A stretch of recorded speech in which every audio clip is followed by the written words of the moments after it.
there's basically three main categories of how you find clients, and which one you choose is going to depend on your time horizon, your budget, and your goals. I'm going to go over all three pretty quickly, and I think this will clear up some stuff for you. So the first one is pay to play. This is probably the one that you hear about most often. It's buying advertisements, it's building funnels, it's that kind of stuff. And like, I got nothing against this stuff. We do a lot of paid advertising in our business, but you got to understand that when you're running paid advertisements, there's a lot to it. Your sales copy needs to be dialed in.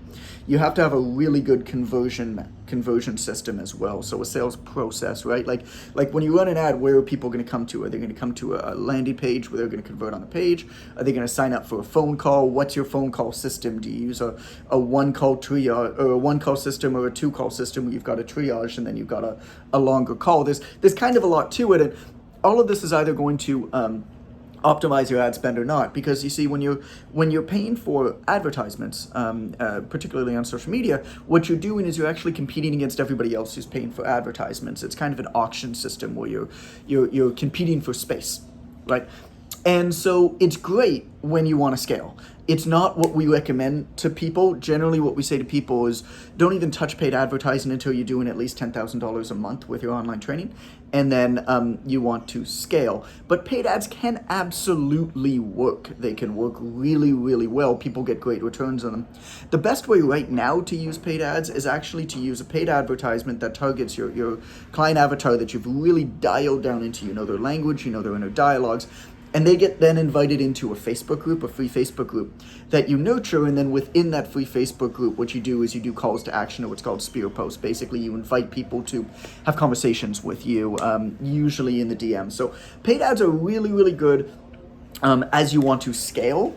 It's not how you start, because there's a lot to it. There's a lot of money that you're probably going to lose as you figure out how they work, no matter how good they are. Then there's short-term, short-lived. This is actually where I recommend most people start, because it's a great way to get your first 5 or 10 clients. And we recommend a system called the Founding Client Challenge. This is something that I came up with a few years ago. This has generated easily over 5,000 new clients, a couple $1 million in revenue for our people already. We stopped tracking it at one point last year, but it was crazy how much, and it still continues to generate.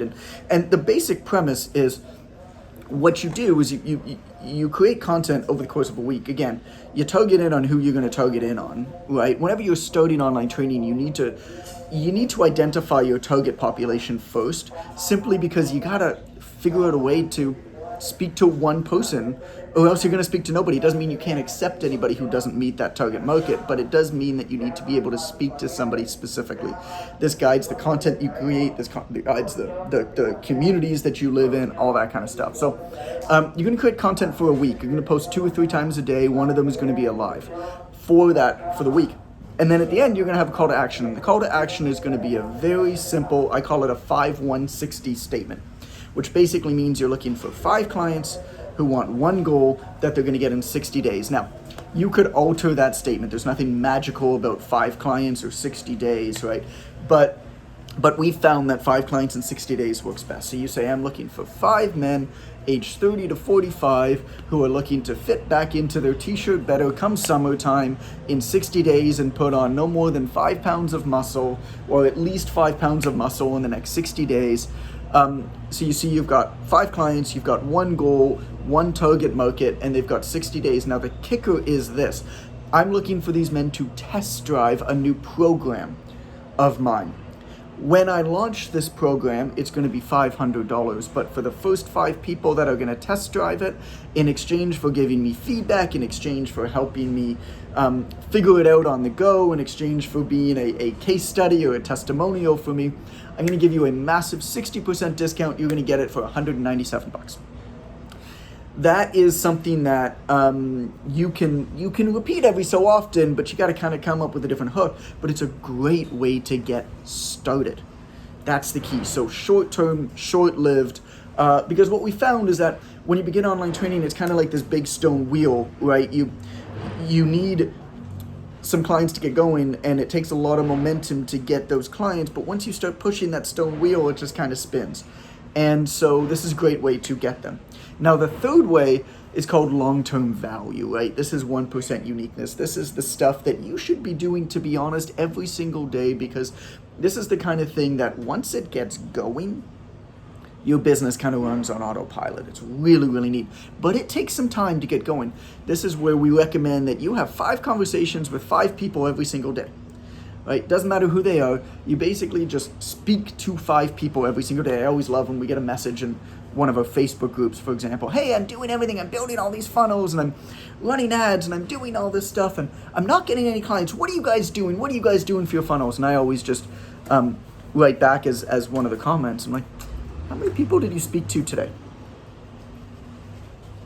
And sometimes they'll respond and they'll say, oh, well, I mean, I ran this funnel and I'm doing the sales copy. I'm like, yeah, but like, how many people did you speak to today?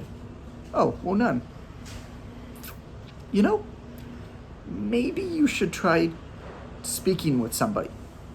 Like, I don't know where this was lost in online marketing, that you need to actually speak to human beings in order to have human beings wanting to buy from you. But what we recommend to all of our students of the Online Trainer Academy, it's the simplest thing ever. It's literally have 5 conversations with 5 different people every day about something that they are doing. Take an interest in what they're doing. It doesn't have to have anything to do with fitness. It's like, yo, bro, I saw that guitar riff that you played on Facebook the other day. That's really cool. Like, how long have you been playing guitar for? All of a sudden now you're going to start showing up in their feed. And if you've done the bare minimum and at least making it look like you're a trainer on your feed, now this is one more person who knows about you. You see, because success is about catching lucky breaks. It's about the strength of weak ties. It's about enough people knowing that you're an expert so that somebody who knows somebody who knows somebody who knows somebody is looking for a trainer, you get that recommendation. Right? It's about creating content on an ongoing basis as well that fits into this 1% uniqueness. This is the long-term value play stuff that you do. So how do you find clients? Right? There's 3 categories. And it depends on your time horizon, your budget, and your goals. I recommend every single person should probably start with short-term, short-lived, this founding client challenge kind of concept. If you really want to scale quickly and you have some disposable income and you also have like some skill in copywriting and online marketing, you can absolutely go for pay to play. You can absolutely start to run ads. You can start to scale up that way. And don't get me wrong, you will scale up faster that way, but it will also be less robust because you don't have the same kind of foundation. What you should always do, what everybody should be doing, is this long-term value play where you're creating content for your audience, where you're creating a reputation, and where you're creating as many high-value network and relationships as you possibly can. Most people eventually, if you really want to grow a big business, will do all 3. I mean, even in our business, we do all 3, to be honest. We do at least variations of all 3 all throughout the year. But I hope that clears up some little bit for you in terms of just understanding like kind of where this stuff fits in. I hope that helps.